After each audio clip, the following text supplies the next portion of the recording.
Hello, good evening. कैसे हो सभी? आज करने वाले हैं हम अपना फेमिनिस्ट का पार्ट 2। ठीक है। फेमिनिस्ट का मैंने पार्ट 1 कंप्लीट करा दिया। जिसने भी नहीं देखा प्लीज़ वो जाके देख लेना, आपको प्लेलिस्ट में मिल जाएगा। ठीक है, डिस्क्रिप्शन बॉक्स में भी उसका पार्ट 1 आपको मिल जाएगा। ठीक है, तो स्टार्ट करते हैं अपना। भाई क्या हो रहा है तेरे को? पार्ट वन के अंदर मैंने इंट्रोडक्शन कराया था, क्या मतलब क्या होता है फेमिनिस्ट पॉलिटिकल थ्योरी का, ये समझाया था।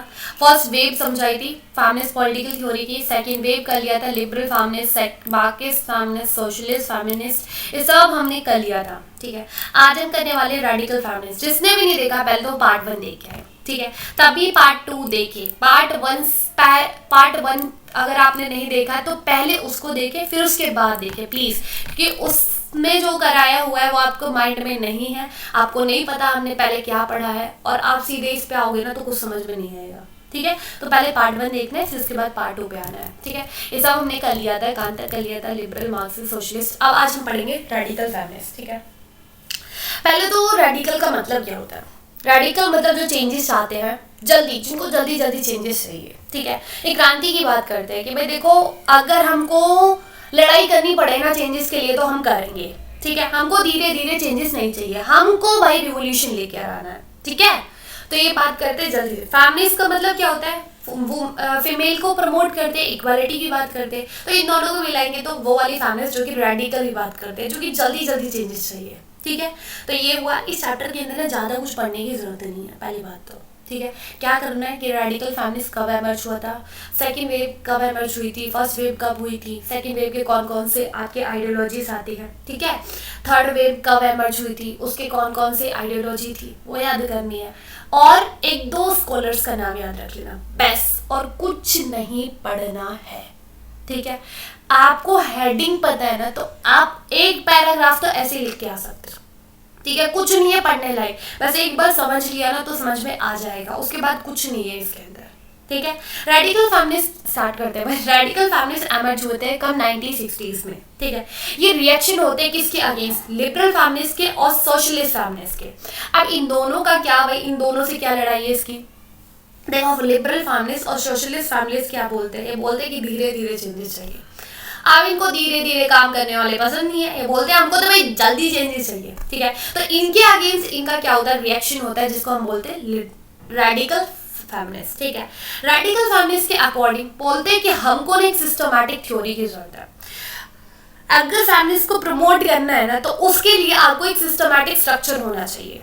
ठीक है, ये बोलते हैं जो रूट है ना, जो जड़ है, जो वुमेन को दबाया जा रहा है, वो है पैट्रियार्की। ठीक है, जहां पर हमेशा मेल डोमिनेंट रहता है सोसाइटी के अंदर। ठीक है, पैट्रियार्की सोसाइटी वो होती है जहां पर मेल को डोमिनेंट रखा जाता है।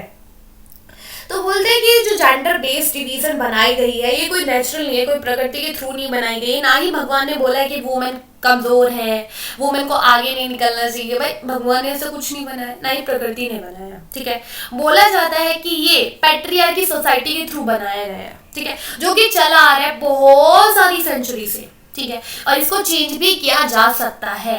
ठीक है, रेडिकल फेमिनिस्ट चैलेंज करते हैं कि इसको बायोलॉजिकली डिटर्मिनेशन को, जो बायोलॉजिकली बनाई हुई बातें हैं ना पैट्रियार्की सोसाइटी की, उसको ये चैलेंज करते हैं। ये बिलीव करते हैं जो कंडीशन है ना आज के टाइम पर वुमेन की, ठीक है, ये एक ऐसा सिस्टम है जो कि किसने बनाया है? पैट्रियार्की सोसाइटी ने। ठीक है, ये डिसाइड यहाँ पर क्या करा जाता है, यहाँ पर मेल को डोमिनेंट रखा है, वो भी हेरिडेटरी सिस्टम के अंदर, मतलब हायरार्की है सोसाइटी के अंदर, वहां पर भी क्या करा गया है? मेल को डोमिनेट करके रखा है। ये आर्ग्यू करते हैं इस सिस्टम को ना अबॉलिश करने की जरूरत है। ठीक है, ये जो सोसाइटी के अंदर जो तुमने सिस्टम बना रखा है ना, इसको चेंज करने की बात करते हैं। ठीक है, रेडिकल जो फेमिनिस्ट है ये चाहते हैं कि मैन और वुमेन दोनों फ्री हो इस जेंडर रोल से। ठीक है, जो कि बहुत सी सेंचुरी से उनके ऊपर इम्पोज किया जा रहा है। ठीक है, रेडिकल फेमिनिस्ट क्या बोलते हैं कि जो जेंडर है ना, जो बनाया हुआ जेंडर, ये जेंडर और सेक्स दोनों अलग होते हैं। ठीक है, वो बोलते हैं जेंडर ना सोसाइटी के थ्रू बनाया हुआ है। ठीक है, कोई नेचुरल नहीं है। ठीक है, ये बोलते हैं कि ऑल वुमेन को एक साथ आना पड़ेगा और सोसाइटी को चेंज करना पड़ेगा। कौन बोलते हैं? रेडिकल फेमिनिस्ट बोलते हैं। ठीक है, सोसाइटी के अंदर चेंज की जरूरत है। कौन बोलता है? फेमिनिस्ट। ठीक है, रेडिकल।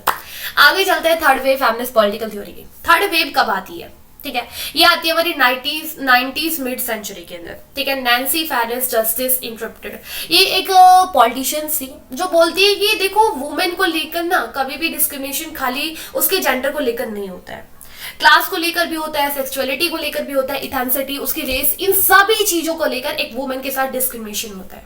और फेमिनिस्ट एक्टिविस्ट की कभी इसके ऊपर नजर नहीं गई है, कभी उनकी अटेंशन इन चीज को लेकर हुई ही नहीं है, ठीक है। ये लीड करती है फेमिनिस्ट को, बोलती है कि इनको सेल्फ इंट्रोस्पेक्शन की जरूरत है, ठीक है, इनको समझना पड़ेगा अपनी फीलिंग को कि इनको चाहिए क्या, ठीक है।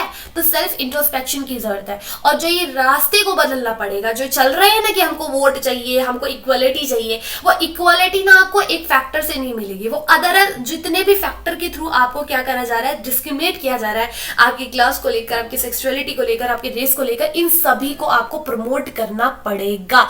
आप अपना गोल ही लिमिटेड रखोगे तो उसका रिजल्ट भी बहुत ही कम आएगा, ठीक है। तो यहाँ पर क्या करा जाता है, अवेयर करा जाता है फेमिनिस्ट, जो हमारे फेमिनिस्ट स्कॉलर्स थे उनको, ठीक है। तो यही से हमारी किसकी थर्ड वेव एमर्ज होती है, राइज होती है मिड 90th सेंचुरी में, ठीक है।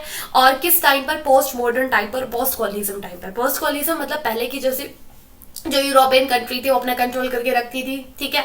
अब उसके बाद जब वो इंडिपेंडेंट हो जाती है तो उसके बाद की ये बातें हैं, ठीक है। जो थर्ड फेज होती है, रिडिफाइन करती है फेमिनिस्ट को, ठीक है। क्या करती है, रिडिफाइन करती है, बोलती। और इसको जो थर्ड वेव है ना, इसको फैलाने में किसने हेल्प करी है, इंटरनेट ने। इंटरनेट ऐसा रिवोल्यूशन है जो 20th सेंचुरी में आया हुआ है। ये एक ऐसी जगह है जो कि बहुत इंपॉर्टेंट प्लेटफॉर्म है, किसको, फेमिनिस्ट आइडियाज को फैलाने में बहुत हेल्प करता है, ठीक है। इंटरनेट हेल्प करता है जोग्राफिकली बाउंड्रीज से बाहर निकलने को, किसको, वुमेन को, ठीक है। एक्सप्रेस करता है एक सॉलिडिटी किसके अंदर, वुमेन के अंदर, ठीक है। पॉलिटिकली अप्रोच देखी जाए तो वुमेन को क्या करा जाता है, बहुत ही आगे बढ़ाया जाता है, एक्सक्लूसिव किया जाता है जो ये पॉलिटिकली अप्रोच। इसकी वजह से इंटरनेट, जब इंटरनेट आया है तो फेमिनिस्ट आइडियाज को बढ़ाया गया है, ठीक है। जहां जहां पर वुमेन को दबाया जाता है तो वहां पर वो अपनी इक्वलिटी की बात करते हैं, ठीक है। और इसी टाइम पर बहुत सारी पॉलिटिकल आइडियोलॉजी डेवलप होके आती है, culture feminist, black feminist and post modern feminist. सबको हम एक एक बार डिटेल में पढ़ते हैं। कल्चर फेमिनिस्ट क्या होते हैं, कल्चर फेमिनिस्ट रेडिकल फेमिनिस्ट ही थे, ठीक है। कल्चर फेमिनिस्ट कौन थे, रेडिकल फेमिनिस्ट। अब ये क्या होते हैं, ये अपने अलग रास्ते पे आ जाते हैं। ये क्या बोलते हैं कि हाँ हम रेडिकल भी है लेकिन हम कल्चर को भी प्रिजर्व करने की बातें करते हैं, ठीक है। कल्चर फेमिनिस्ट की अगर बात करें, इसकी दो आइडिया, पहले तो बोलते हैं कि हमको अपना कल्चर बचा के रखना है, ठीक है। दूसरा कि हमको चेंजेस भी चाहिए भाई, हम अपने पुराने सपनों को भूले नहीं है, ठीक है। तो ये कल्चर अपनी बात करते हैं, हाँ वुमेन होनी चाहिए इंडिपेंडेंट और फ्रीडम भी मिलनी चाहिए, लेकिन वुमेन को अपने कल्चर को भी बचा के रखना है। कौन बोलते हैं, कल्चर फेमिनिस्ट बोलते हैं। ये क्या करते हैं, ये बोलते हैं कि भाई देखो इसके काफी कल्चर फेमिनिस्ट होते हैं, जैसे कि इनके एक दो नाम रख लेना कल्चर फेमिनिस्ट के, रॉबिन, एंड्रिया, रिच, ठीक है, ये सब थे। बोलते कि जो हमारी वुमेन होती है वो बहुत ही पॉलाइटिव होती है, ठीक है। नेचुरली इनका करेक्टर देखा जाए, जो फीमेल का नेचर में काफी लविंग होती है, काफी केयरिंग होती है और काफी लिबरेटेरियन होती है, ठीक है। मतलब हमेशा इक्वलिटी की, फ्रीडम की बातें करती है, कौन, वुमेन्स, ठीक है। तो कल्चर फेमिनिस्ट आर्ग्यू करते हैं कि प्रिजर्वेशन की जरूरत है, किसको, जेंडर डिसेंटिव को। इनके अकॉर्डिंग रेडिकली शिफ्ट हो जाता है किसके अंदर, सोसाइटी के अंदर।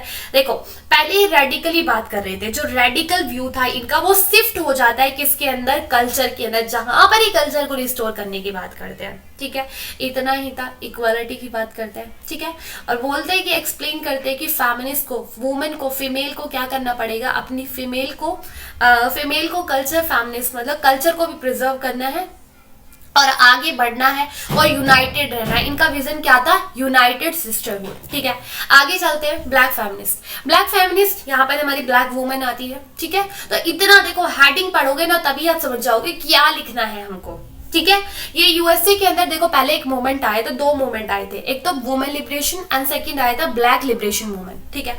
जो पहला मूवमेंट था वुमेन लिबरेशन, इसके अंदर कभी भी वुमेन पॉलिटिकली नहीं आई थी, वुमेन को कभी भी पॉलिटिकली रिप्रेजेंट नहीं किया गया था वुमेन लिबरेशन के अंदर, ठीक है। जो ये पहला मूवमेंट था वुमेन लिबरेशन, इसके अंदर मिडिल क्लास ही थी, ठीक है। और मिडिल क्लास के अंदर सिर्फ व्हाइट वुमेन थी, ठीक है।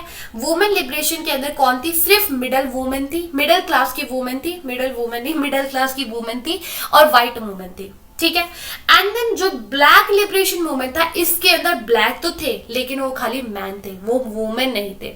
ब्लैक अपनी इक्वलिटी की बात कर रहे थे लेकिन खाली कौन? मैन, ठीक है।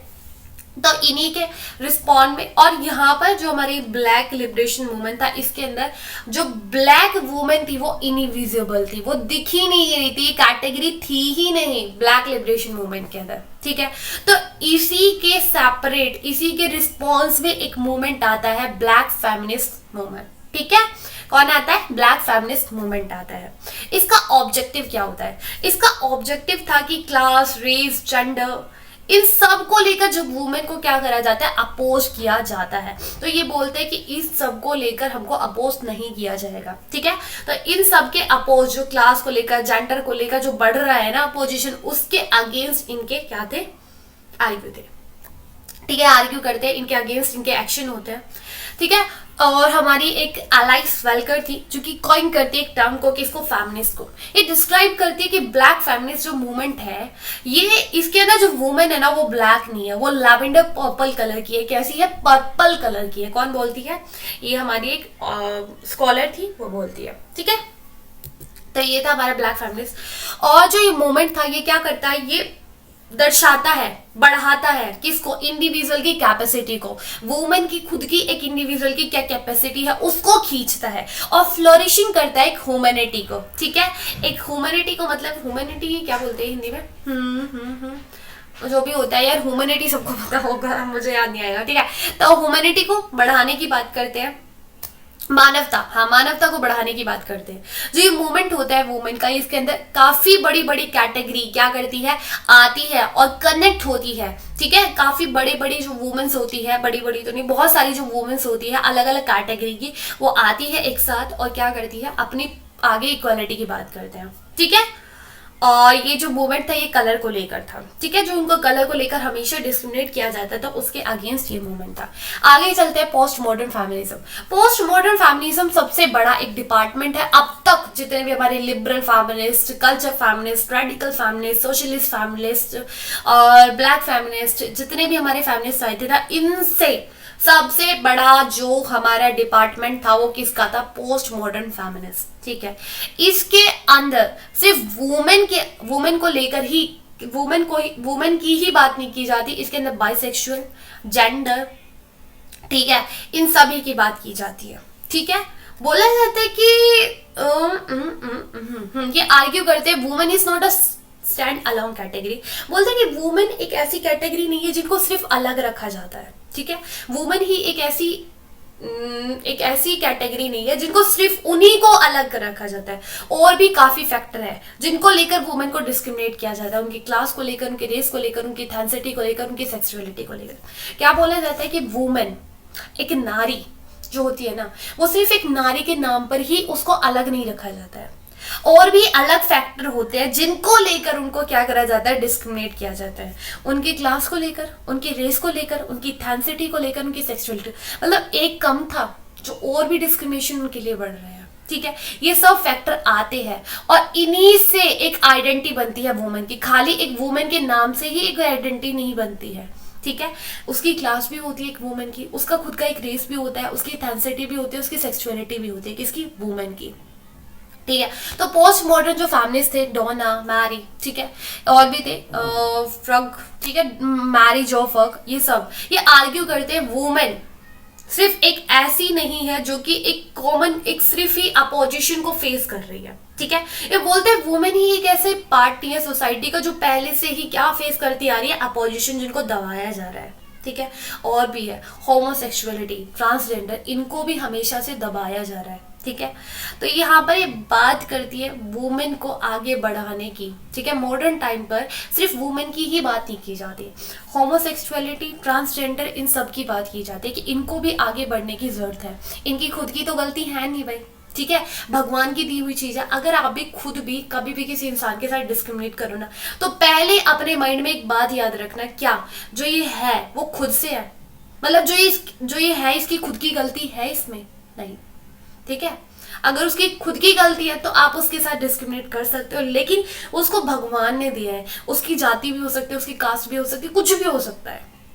कभी किसी इंसान के कास्ट को लेकर कभी भी डिस्क्रिमिनेट ना करो। उसको खुद को पता था कि मैं कौन सी कास्ट में पैदा हो रहा हूँ, ठीक है। और कोई छोटी मोटी कास्ट नहीं होती है, सब इक्वल है सोसाइटी के अंदर, ठीक है। तो यहाँ पर मैं कहाँ से कहाँ पहुंच गई, ठीक है। यहाँ पे होमोसेक्सुअलिटी, ट्रांसजेंडर, इन सब की बात करती है कि वुमेन को भी प्रमोट करना है और इन सब को भी साथ लेकर चलना है पोस्ट मॉडर्न फेमिनिज्म के अंदर, ठीक है। अब हम देखते हैं feminist political theory in international, feminist political theory का क्या रोल है इंटरनेशनल पॉलिटिक्स के अंदर। तो पहले की इंटरनेशनल पॉलिटिक्स को देखा जाए तो उस टाइम पर जेंडर को लेकर ब्लाइंड थे, मतलब अंधे थे, कोई जेंडर की बात नहीं की जाती थी कहाँ पर, इंटरनेशनल पॉलिटिक्स में, ठीक है। काफी क्लासिफिकल वर्क करते, जैसे वॉर, वुमेन एंड वॉर, जो कि जीन के थ्रू लिखी गई थी, बनानास के थ्रू लिखी गई थी, ठीक है। और बीच एंड बेसिस, ये किसके थ्रू लिखी गई थी, एनी लॉय के थ्रू। जेंडर इंटरनेशनल रिलेशन, ये फेमिनिस्ट पर्सपेक्टिव है, ठीक है। एना के थ्रू लिखी गई थी। तो ये जितना आपसे नाम याद हो उतना याद रख लेना, सबके नाम याद नहीं रखने हैं, ठीक है। तो ये क्या कहते हैं, ये जो फेमिनिस्ट है ये आर्ग्यू करते हैं कि इंटरनेशनल पॉलिटिक्स थी ना, वो पहले वो बोलते हैं कि इंटरनेशनल पॉलिटिक्स सिर्फ वॉर नहीं होता, ठीक है। सिक्योरिटी होना, पावर होना, लड़ाई होना, ये नहीं होता इंटरनेशनल पॉलिटिक्स, ठीक है। जेंडर भी कुछ होता है ग्लोबल पॉलिटिक्स के अंदर, जेंडर का भी रोल होना चाहिए। पहले से क्या होता है, फर्स्ट वर्ल्ड हुआ, सेकेंड वर्ल्ड वॉर हुआ, ठीक है, कॉलोनीज बनी, पहले देखो, पहले कॉलोनीज बनी, फिर उसके बाद फर्स्ट वर्ल्ड वॉर हुआ, सेकेंड वर्ल्ड वॉर हुआ, ठीक है, फिर उसके बाद कोल्ड वॉर हुआ। तो हमेशा हमेशा इंटरनेशनल पॉलिटिक्स में यही मिला है, कभी जेंडर को लेकर कोई बात ही नहीं करी गई है। वो बोलते ग्लोबल पॉलिटिक्स, इंटरनेशनल पॉलिटिक्स ये नहीं होती है भाई, सिक्योरिटी, पावर, वॉर वगैरह ये नहीं होती है, ठीक है। ये आर्ग्यू करते हैं कि क्यों नहीं हुई है, क्यों नहीं बात की जाती है इनकी। ये बोलते हैं कि हमेशा ना ग्लोबल पॉलिटिक्स में पावर जो दी गई है ना वो मेल्स को ही दी गई है। ये पॉइंट आउट करते हैं, जब पावर मेल्स के हाथ में है ना तो मैन ही, एक मैन जो होता है ना वो वॉर बनाता है, वही वॉर करता है। और एक वॉर ही, एक लड़ाई ही क्या करती है, मैन को बनाती है। एक मैन वॉर को बनाता है, एक वॉर ही मैन को बनाता है। किसने बोला है, बारबरा ने बोला, ठीक है। बारबरा ने ये पॉइंट आउट करती है कि एक मैन क्या बनाता है, वॉर बनाता है, एक मैन ही झगड़ा करता है, ठीक है। ज्यादातर क्या होगा कि कभी भी किसी का आर्ग्यू होगा तो लड़कों का वो क्या करेंगे, वो आपस में लड़ने लग जाएंगे। एक टाइम के लिए लड़की होंगी, वो एक दूसरे को कुछ ना कुछ बोलकर चली जाएंगी, ठीक है। वो गुथेंगी नहीं, वो आपस में एक दूसरे में घूसा वगैरह तो मारेंगी नहीं, ठीक है। लेकिन जो लड़के होंगे, मैं कह नहीं रही कि हमेशा, ठीक है, एक सोचने वाली बात है। देखो भाई, मैं किसी की बुराई और किसी की अच्छाई नहीं कर रही हूँ, ठीक है। ये बारबरा ने बोला, मैंने कुछ नहीं बोला। ये क्या बोलती है, मैन क्या बनाते हैं, वॉर बनाते हैं, मैन ही वॉर बनाते हैं और वॉर ही क्या करता है, मैन को बनाता है, ठीक है। तो ये बात करते हैं जो फेमिनिस्ट को भी इंपॉर्टेंस की जरूरत है, फेमिनिस्ट आइडियाज को भी इंपॉर्टेंस देनी चाहिए, कहाँ पे, ग्लोबल पॉलिटिक्स के अंदर। और अगर फेमिनिस्ट को अगर हम ग्लोबल पॉलिटिक्स में लेकर चलेंगे ना तो फिर क्या होगा, ह्यूमन सिक्योरिटी सेंटर होगा, फ्रीडम की बात की जाएगी, ठीक है, बिना किसी डर के, बिना किसी चाहत के, ठीक है। आप क्या कर सकते हो, आप फ्री रह सकते हो सोसाइटी में अगर फेमिनिस्ट आइडियाज को प्रमोट किया जाए। तो हमारा यहीं पे आज चैप्टर खत्म होता है। आई होप आपको ये चैप्टर समझ में आएगा। तो मिलते हैं नेक्स्ट लेक्चर के अंदर, तो ऐसे बने रहे। Bye, take care. और क्लास की पीडीएफ चाहिए तो वो आपको टेलीग्राम पर मिल जाएगी। अगर आपको कुछ भी समझ में नहीं आया तो ऐसा तो होगा नहीं कि कुछ भी नहीं आया होगा, ठीक है। तो कुछ भी प्रॉब्लम है तो कमेंट सेक्शन में पूछ लेना, ठीक है। और मिलते हैं भाई नेक्स्ट लेक्चर के अंदर फिर।